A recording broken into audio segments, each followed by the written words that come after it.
성도님들 사랑하고 축복합니다. 오늘도 예배당에 나오셔서 함께 예배드리시는 우리 모든 성도님들에게 하나님의 크고 놀라운 은혜와 축복이 임하시기를 간절히 소망합니다. 수요 예배에 특히 나오기가 좀 쉽지가 않죠. 바쁜 일상 속에서 이제 주일 지나고 또 한 3일 정도 우리가 직장도 그렇잖아요.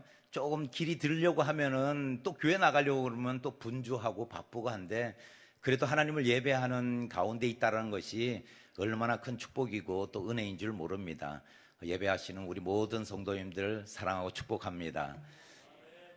오늘 말씀에 보면은 사도 바울이 이 에베소서는 옥중서신이거든요. 그렇기 때문에 감옥에 갇혀 있는 그런 상황이기 때문에 분명히 사도 바울이 생각하는 것은 내 처지가 어떤 처지인가, 이것을 분명히 자기 자신을 돌아보면 알 수 있는 거죠. 저도 어렸을 때 보면은 다른 친구들보다 상당히 그 용돈을 적게 받다 보니까 왜 우리 집은 이렇게 돈이 없을까, 이런 고민에 참 많이 빠졌던 것 같아요. 그래서 그때도 내 처지가 참 다른 친구들보다는 넉넉하지 못한 처지구나, 이런 생각을 했는데 그러다가 이제 친구들이 전부 그때 당시 이제 나이키, 뭐 프로스펙스, 아식스, 뭐 여러 가지 그런 신발, 유명 메이크라는 신발들이 나오기 시작했어요. 우리 이제 권사님이나 장로님들은 잘 모르시겠지만, 그래서 이제 고등학교 때니까는 학생 입장에서 무척 갖고 싶은 거예요, 그 신발이. 근데 신발을 사려고 하니까는 저희 어머님은 손이 좀 넉넉하신데 우리 아버님은 꼼쟁이라는 별명이 있어가지고 뭐 그런 거에 대해서 돈을 크게 쓰지를 못하는데, 어느 날 이제 제가 그래서 어머니에게 이제 이거 다 신는다, 나만 안 신었다 이러니까 우리 어머님 또 자존심을 살살 건드리니까 우리 어머니 그러면 사야지 그러면서 그 신발을 이제 나이키를 딱 사왔는데, 우리 아버님이 하신 말씀이 이거 얼마 준 신발이냐 막 물어보시는 거예요. 그래 그때 당시 있지도 않아요. 3만 원 줬습니다 이러니까, 이 내 구두가 2만 원 하는데 그 구두보다 비싼 걸 샀어 막 이러시는 거예요. 그래서 아버지, 이거는 구두는 보통 그래도 오래 신지만 이거는 더 오래 신어요. 그러니까 얼마나 신냐요. 구두 떨어지는데 한 얼마나 신으세요? 그러니까는 한 3년 정도 신는데요, 저희 아버님이. 그러니까 3년 더 신어요 이거는, 이렇게 얘기했어요. 제가 1년 신고 거기에 구멍이 빵꾸가 나가지고 신발에 빵꾸 난 신발을 3년 동안 신으라고 얼마나 정말 곤욕스럽게 신고 다녔는지. 그런데 그게 이제 중요한 게 아니라 내 처지가 어떤가. 사도 바울이 지금 감옥에 있기 때문에 아이고 내 처지가 어떤가 이런데, 오늘 말씀에 보면은 뭐라고 이야기하냐면 사도 바울이 하늘에 속한 신령한 복에 대해서 이야기하고 있어요. 아니, 우리가 복이라고 하면은 내 자신을 돌이켜 보잖아요. 우리가 보통 새해 되면은 새해 복 많이 받으세요, 또 우리가 뭐 하면 축복합니다, 이런 서로 간에 많은 이런 교제도 나누고 하는데, 하늘에 속한 신령한 복을 사도 바울이 지금 감옥 속에서 이야기하고 있다라는 것이죠.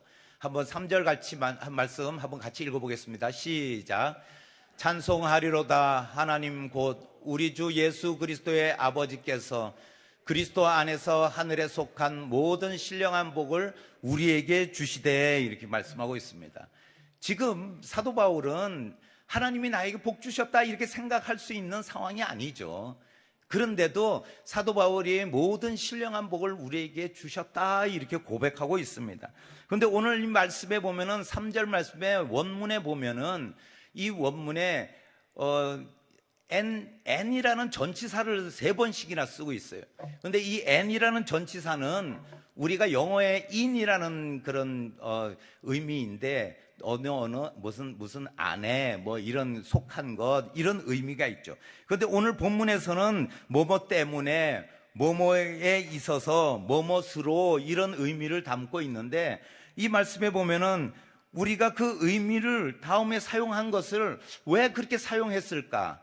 그것을 바라볼 때 먼저 하나님께서 성도들에게 구원의 복을 주시는 것은 예수 그리스도의 구속의 사역이 있었기 때문에 그렇다는 거예요.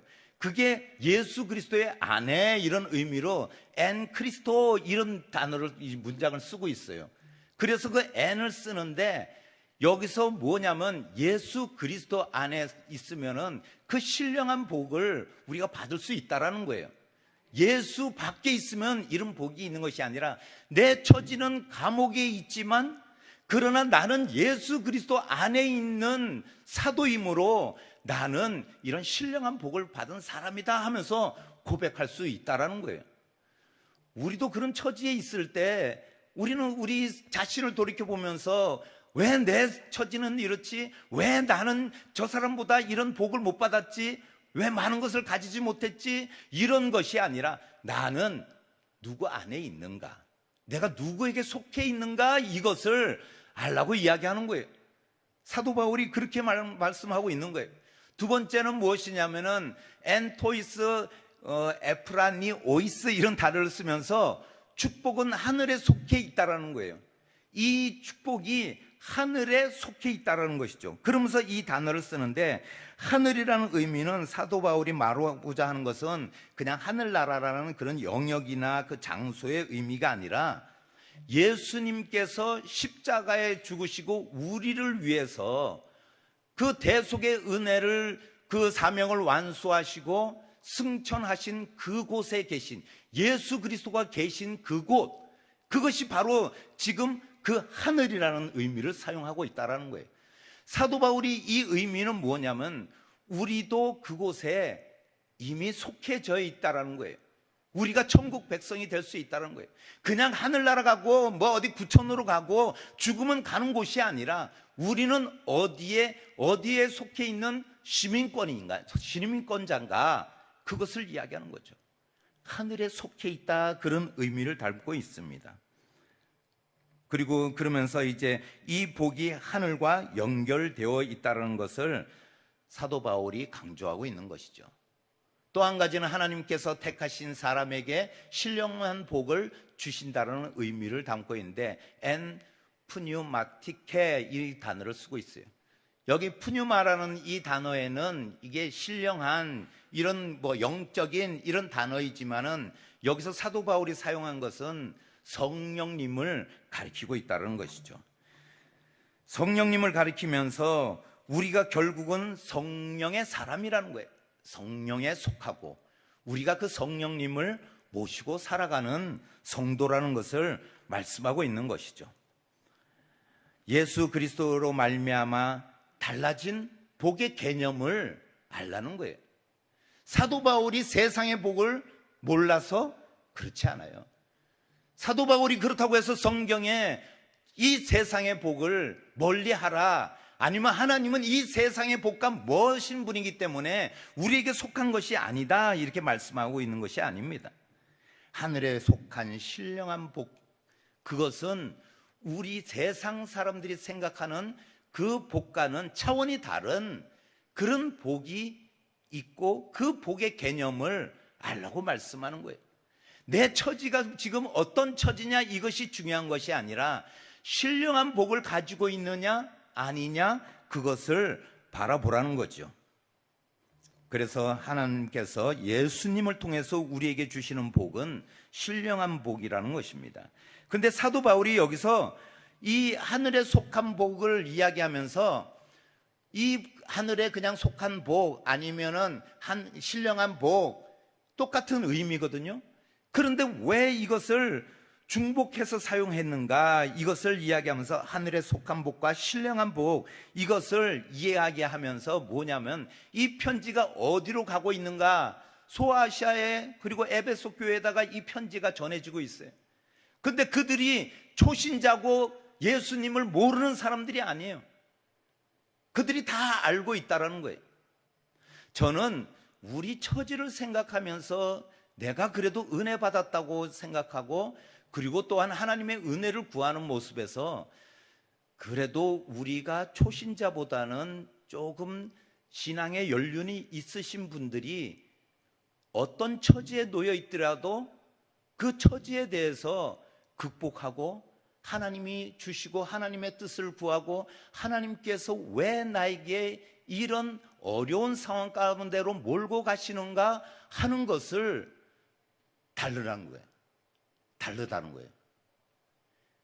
초신자인 분들은 죄송합니다. 그렇다고 해가지고 신앙에 어떤 뭐 등급이 있고 이런 의미는 아니지만은 쉽게 무너지고 쉽게 무너지지 않는 믿음이 있더라는 거예요. 그것은 뭘 의미하느냐? 우리가 믿음 생활을 해오면서 여러 가지 말씀과 그리고 신앙생활 속에서 하나님을 경험하고 또한 하나님의 은혜를 경험했던 그 권사님들과 장로님들은 어떤 상황 가운데 있을 때 그 처지에 대해서 극복하면서 믿음으로 나아가는 모습들이 더 많다는 거예요. 그리고 더 그것에 대해서 좌절하는 것이 아니라 믿음으로 일어서는 모습을 볼 때, 아, 우리 장로님 참 믿음이 있으시구나. 우리 권사님 그래도 그 신앙의 연륜이 있어서 저 어려운 시기에 참 나는 힘들 텐데 그래도 하나님 은혜를 구합니다. 그래도 하나님께서 나에게 행하실 일을 기대하면서 기도해야죠. 이렇게 고백할 때, 제가 예전에도 한번 그런 말씀 드렸는데, 항상 제가 있을 때 전도사님 안녕하십니까 이렇게 하던 분이 있었다고 제가 말씀드렸죠. 예전에 있던 교회에서. 근데 그분이 오랜 세월 저쪽 불교 계통에 계시다가 이렇게 오시다 보니까 습관이 돼가지고 전도사님 안녕하십니까, 그런데 갑자기 아니지 그러면서 네 이러면서 이렇게 얘기해요. 근데 그게 습관이 그렇게 되다 보니, 그런데 그분이 제가 근데 말씀하는데 새벽 예배 이렇게 나오잖아요. 아이고 우리 산기도 가면은 새벽 2시 3시에 올라가요. 시루떡 해가지고 막 이런 이야기할 때 제가 그분을 보면서 이분이 진짜 새벽 예배도 열심히 나오고 하는 모습에서 이 믿음이 정말 들어가면은 끝내주는 믿음이 되겠구나. 왜냐하면 더 강도 높은 그런 산기도를 불공을 드리고 이렇게 뭐죠? 시루떡을 들고 막 그런 나갈 때 보니까는 대단하다. 그런데 그분이 딱 2달을 그렇게 하시더만은 아이고 전도사님 여기는 아닌가벼 그러는 거예요. 그래서 왜요? 그러니까 아이고 내가 아무리 새벽 예배 해도 복이 없어 이렇게 얘기하더라고요. 이게 그래서 잘못된 진리 가운데서 아무리 그때는 열심히 새벽 2시 3시에 산에 시루떡을 이고 가서 기도를 했었어도 참 진리를 모르고, 그리고 그 믿음이라는 것이 별로 초신자일 때는 그게 좀 약하구나. 그래서 우리가 믿음의 훈련이 필요하고 말씀이 필요하고, 그리고 우리가 이 예배를 통해서 믿음이 자라고 또한 주일날 선포되지는 말씀을 통해서 그 믿음이 들음에서 난다는 거예요. 오늘 사도 바울이 그 이야기를 하면서 우리는 세상의 법으로 우리가 살아가고 있는 모습은 당연한 거예요. 물론 당연하지만은, 그러나 사도 바울이 물질적인 복과 비성경적인 그런 잘못된 복을, 그것을 이야기하는 것이 아니라 우리가 예수님으로 말미암아 그 복의 개념을 바꾸라는 거예요. 복의 개념을 우리가 다시금 알아야 된다고 말씀하는 거죠. 우리는 대체적으로 복하면은 건강의 복, 우리 자녀들의 취업의 복, 그 다음 진학의 복, 그리고 장수의 복, 또 좋은 대학, 또 승진, 그리고 또 우리가 관계의 축복, 이런 것을 이야기하고 있습니다. 그것을 우리는 율법적인 복이라는 거예요. 신명기 28장 3절에서 6절 말씀에 보면은 제가 읽어드리겠습니다. 성읍에서도 복을 받고 들에서도 복을 받을 것이며 내 몸의 자녀와 내 토지의 소산과 내 짐승의 새끼와 소와 양의 새끼가 복을 받을 것이며 내 광주리와 떡반죽 그릇이 복을 받을 것이며 내가 들어와도 복을 받고 나가도 복을 받을 것이니라. 하나님께서 율법으로 축복을 하시는데 이것이 우리가 인간이 살아가면서 우리가 받아야 되는 복이라고 말씀하는 거예요. 이것을 다르게 얘기하면 율법적인 복이에요. 하나님은 이것을 등한시하거나 사도 바울도 성경에서 이런 복은 복이 아니다라고 말씀하는 건 아니에요. 우리에게 필요한 이것도 또한 복이고 우리에게 필요하다는 것은 알고 있다는 거죠. 하지만 우리가 살아가면서 이 신령한 복을 알지 못한다면은 우리는 세상 사람들과 마찬가지로 나에게 그런 복이 없다면은 우리의 신앙생활을 그만둘 수도 있다는 거죠. 우리의 믿음이 끝까지 갈 수 없는, 우리가 주님을 끝까지 따를 수 없는 기복신앙으로 갈 수밖에 없다는 거예요. 현세적인 것, 그리고 우리가 이 땅에 살아가면서 필요한 것, 분명히 그것 또한 하나님이 주실 줄 믿습니다. 하나님이 주실 줄 믿습니다. 그러나 하나님은 그보다 더 신령한 복을 우리에게 주실 줄 믿습니다. 우리는 이것을 분명히 알아야 됩니다. 그것은 이 세상의 사람들도 상상할 수 없는 그런 것들이 있다라는 것이죠. 물론 하나님께서 물질적인 것, 세상적인 것들을 주지 않으시고 그리고 그것을 피하라고 하지는 않으십니다. 우리에게 율법적으로도 그것을 주시겠다고 말씀하시는 거죠. 사도 바울이 그런데 오늘 말씀하는 것은 진짜 좋은 것을 받았다면은, 우리가 좋은 것을 알고 있다면은 그것을 누군가가 나에게 건네줄 때 내 손에 들고 있는 것을 포기할 수 있다는 거예요. 내 손에 들고 있는 것을 놓을 수 있다는 거예요. 오늘 사도 바울은 그것을 이야기하는 거죠. 세상의 것을 연연하지 않고 세상의 것에 움켜쥐려고 하지 않고 우리가 손을 펼 수 있다는 것은 진짜 나에게 이 신령한 복이 내가 나에게 축복이라는 것을 깨닫고 믿음의 눈으로 바라볼 때 그때 그것이 진정으로 나에게 가장 소중한 복이구나 하는 것을 깨달을 때 우리는 이 세상의 물질에 대한 복, 우리가 건강에 대한 복도 그것을 우리는 필요하지만 내려놓을 수 있는 용기와 믿음이 있다는 거예요. 그런 믿음의 소유자가 되시기를 축복드립니다. 이런 복을 누리는 우리 성도님 되시기를 축복드립니다. 하나님께서 우리에게 그런 복을 주셨다는 것이죠. 그런데 이런 복은 하나님께서 선택하셨다고 말씀하고 있는 것입니다. 선택된 자에게 그런 복을 주신다고 말씀하시는 거죠. 하나님의 선택은 우리의 구원의 확실성을 보증하는 거예요.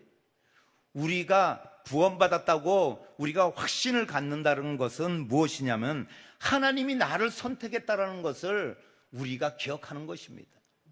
두 번째로 하나님의 선택이 구원의 보장이라는 것이죠. 4절 말씀, 곧 창세전에 그리스도 안에서 우리를 택하사 우리로 사랑 안에서 그 앞에 거룩하고 흠이 없게 하시려고 이렇게 말씀하고 있습니다. 우리가 제일 먼저 받은 신령한 복이 무엇이냐 하면 선택받았다는 거예요. 하나님께 선택받은 것이 신령한 복이라고 말씀하고 있습니다. 우리가 대통령을 뽑고 국회의원을 뽑고 반장을 뽑고 하여튼 뽑을 일들이 많이 있잖아요. 그런데 그 뽑을 때 우리는 어떻게 해요? 예? 그 사람이 반장 선출하면 저도 반장을 해봐서 알거든요. 이 말을 잘해야 되고, 그리고 제가 신학교에서도 제가 그 생활관 그 회장이었어요.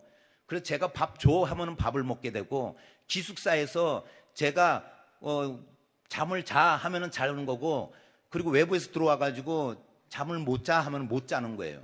그런데 저는 그때 당시 전도사가 아니었어요. 저는 항상 교사만 해가지고 신학교는 다니고 있지만, 그래서 저는 항상 김바울 쌤 이거였는데, 그런데 이제 오면은 우리 다 대부분 시험 기간에는 기숙사에서 공부를 하려고 다 잠을 자거든요. 허락을 받는데 제가 누구를 허락하겠어요?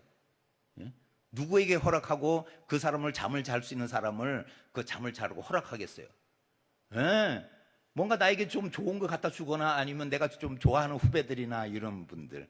그런데 어느 분이 저한테 인사도 안 하고 그런 분이 있는데 저한테 와가지고 그러는 거예요. 잠을 자는데 오늘 여기서 못 잡니다. 그런데 차 끊어졌지. 그 양평에서 어떻게 집을 가요? 예? 택시를 타고 가려도 돈이 엄청 들어가는데 서울까지 가려면. 그러니까는 제발 자게 해달라고 막 그러는 거예요. 그러면서 전도사님 그런데 제가 그때는 전도사라고 얘기를 들으면 좀 기분이 안 좋아가지고 막 그러고 있는데 막 그냥 붙들고 그랬더만 나중에 그런 거예요. 선배님, 형님 막 이러는 거예요. 그러면서 얘기할 때 평소에 좀 하지 막 그런 생각이 드는 거예요. 근데 물론 그게 그렇다고 내보낼 수는 없고, 우리가 대통령이나 국회의원이나 반장을 뽑을 때도 공약을 들어요. 제가 사생의 회장이 된 것은 제 생활이 똑바르고 그리고 제가 뭐 열심히 성적이 좋아서 학교 성적이 좋아서 그렇지 않아요. 그런데 그때 내 공약과 그리고 나를 뽑아주면 내가 어떻게 하겠다 그런 이야기를 할 때 다른 사람들은 믿음으로 내가 여러분들을 섬기겠습니다. 우리 신학생들에게 내가 공부할 수 있는 분위기를 만들어 드리겠습니다. 도서관을 24시간 개방하겠습니다. 이렇게 했어요. 근데 저는 뭘 했냐면 제가 기숙사 화장실 청소 다 하겠습니다. 그리고 기숙사에 식사 배고프면 언제든지 저한테 얘기하면 라면 끓여드리겠습니다. 그리고 오늘 여기서 저를 뽑아주시면 여기 계신 분들 후회하지 않도록 하겠습니다. 딱 이렇게 하고 내려왔거든요. 제가 85%의 득표율로 내가 당선이 됐다는 거예요. 그러니까는 저 사람이 군대를 갔다 오는데 군대 가기 전에는 생활을 영 별로 마음에 안 들었는데 우리 교수님들이나 또 우리 사감님으로 계신 그 목사님이 면담을 신청하시더라고요. 뽑혔는데 포기할 수 없냐고. 너가 신학교 이 기숙사에 회장을 한다는 게 조금은 좀 신앙적으로 맞지 않는 것 같다. 막 이런 얘기를 하시는 거예요. 그래서 제가 아니 뽑아주셨는데 그래도 학생들이 다 뽑아줬으니까 하겠습니다 그랬어요. 그러고 나서 하니까는 좀 우리가 속된 말로 좀 개판이 됐죠. 왜냐하면 주방에 있는 우리 관리하시는 장로님하고 그다음 주방에 음식하는 권사님들이 좀 곤욕을 치르죠. 왜냐하면 밤에 후배들 시켜서 라면 끓여 그래가지고 하고 막 이게 설거지를 안 해놓으니까 조금 불편하신 거죠. 근데 그래도 제가 열심히 그분들을 섬기고 했는데 어쨌든 우리가 뭔가를 뽑을 때 공약 그리고 시간을 두고 그 사람을 검증하고 학력, 그 사람의 스펙, 그 사람이 나에게 뭔가 도움이 될 만한가 이것을 생각한다는 거예요. 그런데 오늘 우리가 하나님이 선택한 것은 우리의 스펙을 봤냐, 우리가 그동안 살아온 그런 생활 습관을 봤냐, 우리의 인물을 봤나? 아니에요. 그렇지 않다는 거예요. 여기서 뭐라고 하냐면 하나님의 선택은 창세 전에 선택했다는 거예요. 창세 전에 선택했다면 우리가 태어나기 전이에요. 이미 하나님께서 그 창세 전에 우리를 선택하셨다는 것은 아무것도 보지 않았다는 거예요. 아무것도 우리가 앞으로 자유의지를 가지고 우리가 어떻게 행동하고 어떻게 거짓말하고 우리가 욕심을 부리고 우리가 때로는 믿음 생활에서 조금 나태하고 그런 모습을 보지 않았다라는 거예요. 이것이 사도 바울이 오늘 말하는 거예요. 우리를 선택하신 그 하나님의 오류가 있겠느냐? 하나님이 우리를 선택하시고 우리를 구원하시려고 작정하셨는데 하나님께서 후회를 하시겠냐? 아니라는 거예요. 이것이 바로 우리에게 주시는 하나님의 크고 놀라운 은혜라는 거예요. 하나님이 나를 선택하셨는데 그래 선택하셨네? 이게 아니에요. 나에게 은혜 주셔서 내가 믿음 가졌네? 이게 아니라는 거예요. 하나님이 얼마나 우리를 선택하셨을 때 우리를 사랑하시고 우리를 같은 그 하나님께서 이제 영광 받으실 그 기쁨, 우리를 선택하고 정말 잘했다고 하나님께서 생각하지 않으셨겠냐는 거예요. 사도 바울이 오늘 우리를 선택한 것이 그냥 선택한 것이 아니라 그것을 깨달을 때 우리는 신령한 복을 받은 사람이라는 것을 말씀하고 있는 것입니다.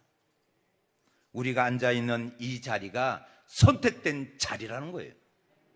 우리가 오늘 예배 드릴 수 있는 이 자리가 바로 하나님께서 우리를 선택했다라는 확증이라는 거예요.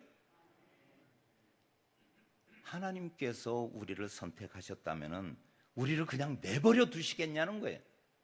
눈동자와 같이, 그리고 우리를 감찰하시고 우리를 끝까지 따라다니시면서 함께 하시며 혹시나 낭떠러지 같은, 그리고 또 미혹에 빠지고 시험에 들 때 우리를 토닥거리시면서 오는 거죠.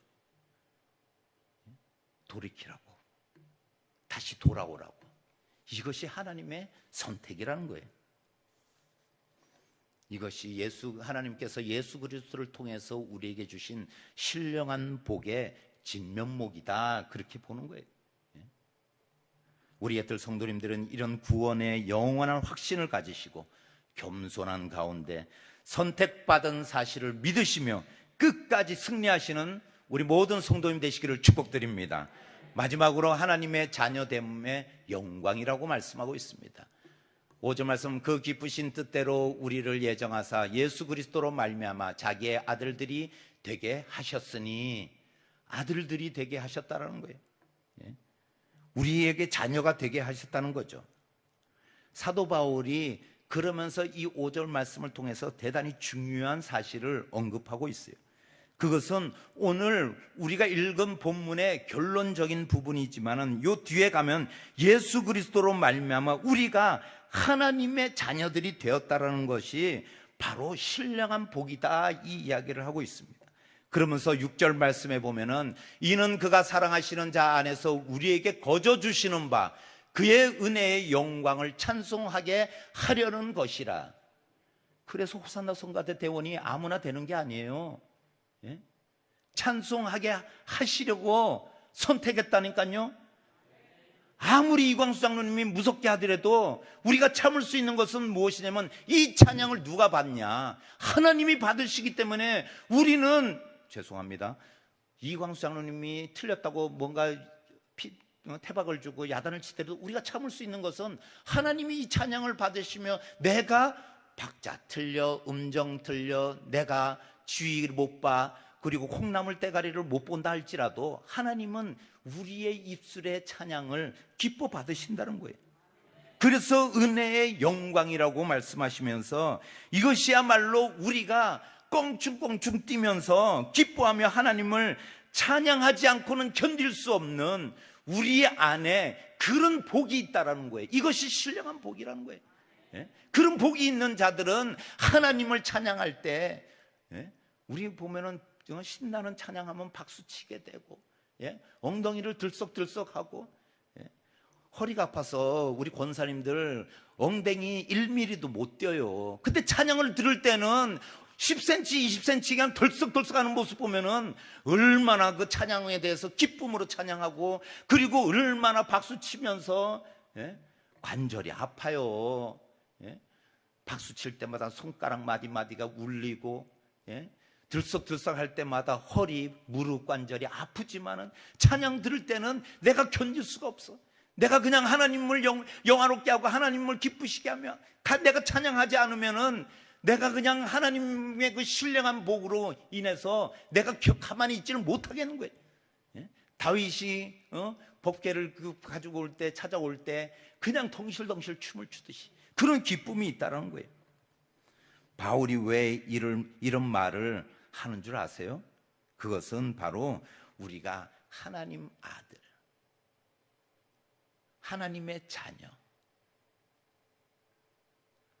아빠가 오셨을 때 그 문에 아빠다 하는 소리만 들리면 아이들이 쫓아나가는 것, 물론 통닭 때문에 쫓아나가는 아이들이 대부분이겠지만 그래도 아빠에 대한 그 사랑, 정말 아빠가 그냥 달려올 때마다 보고 싶어, 아빠 그러면서 안기고.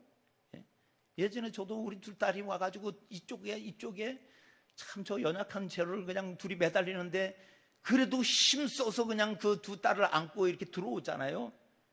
가끔 문지방에 머리 찌지만 그래도 이렇게 안고 들어와가지고 그러면은 막 기뻐하고.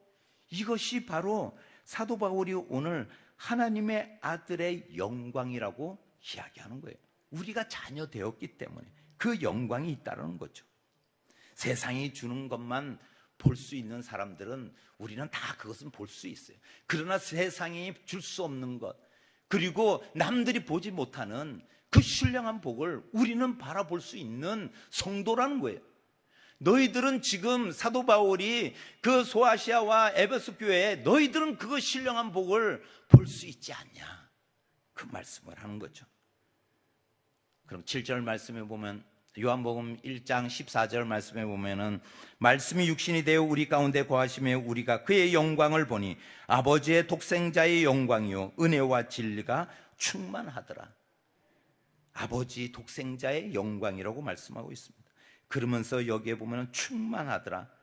이 말씀이 7절 말씀에 보면 우리가 그리스도 안에서 그 은혜의 풍성함을 따라, 충만함을 따라 그의 피로 말미암아 속량 곧 죄사함을 받았느니라. 풍성함, 충만함이 있다는 거예요. 은혜의 풍성함이라는 것은 이 사도 바울이 이 은혜를 표현하고자 할 때 이런 표현을 많이 합니다. 예? 은혜와 진리가 풍성하기를 원하노라. 그리고 충만하기를 원하노라. 우리가 그 수학을 보면은 그 태평양의 깊은 곳을 우리가 어떻게 재겠어요? 우리가 들어가서 그 깊이를 잴 수 있어요?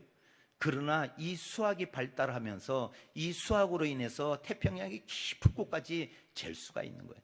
에베레스트 산이 몇 메타인지 그것을 우리가 수학적으로 그것이 수학이 발달하면서 그것을 알 수 있는 거죠. 달의 거리까지 재요. 심지어는 태양의 거리까지 얼만큼 떨어져 있는가 그것을 다 재는 것이 얼마나 인간의 지혜가 발달하고 얼마나 인간이 지혜로운지 보여주는 것이죠. 하지만 사도 바울이 뭘 이야기하냐면 우리가 받은 하나님의 은혜는 잴 수가 없다는 거예요. 그것을 고백하는 것이 내가 죄인 중에 괴수다. 그런데 은혜를 부어주셔서 하나님의 풍성한 은혜를 나에게 주셔서 내가 돌이키며 내가 하나님의 자녀가 된 것을 말씀하고 있는 거죠. 어거스틴 어떻습니까? 예? 우리나라의 이기풍 목사, 예? 그 목사님은 깡패 아니었어요? 그런데도 그 은혜, 하나님의 풍성한 은혜를 받았을 때 그들이 하나님의 사람으로, 하나님의 자녀로 예? 변화되는 모습. 우리 자신을 한번 생각해 보세요. 우리 자신도 죽을 수밖에 없고 우리의 허물, 지금까지 살아왔을 때 우리 지은 죄들 생각해 보세요. 그런데 그것이 다 하나님의 은혜로 우리의 죄 사함을 받았고 우리가 천국 백성 되었다는 사실을 기억하라는 것입니다. 그 구원의 은혜를 어떠한 수치로도 따질 수 없으며 어떠한 이 땅에서의 내가 누릴 수 있는 복과도 비교할 수 없다는 것을 말씀하고 있는 거죠. 예수 그리스도의 보혈의 가치가 어떻게 우리가 값으로 따질 수 있겠습니까? 예수 그리스도의 보혈의 죄 사함은 반드시 하나님의 풍성한 은혜라는 것을 기억하시는 우리 모든 성도님 되시기를 축복드립니다. 그것을 꼭 기억할 때 비록 세상에 그 율법적인 축복은 우리에게 조금은 부족하더라도 그러나 하나님이 주신 하늘에 속한 신령한 복은 마음껏 누리시고 그리고 세상을 이겨나가며 믿음으로 끝까지 전진하시는 우리 모든 옛들 성도님 되시기를 예수님의 이름으로 축복드립니다. 예수님의 이름으로 축복드립니다. 기도하시겠습니다. 사랑해 주님 감사합니다. 남들이 갖지 못한, 세상 사람들이 알지 못하는 나에게는 하늘에 속한 신령한 복이 있다는 것을 깨닫게 하여 주시니 감사합니다.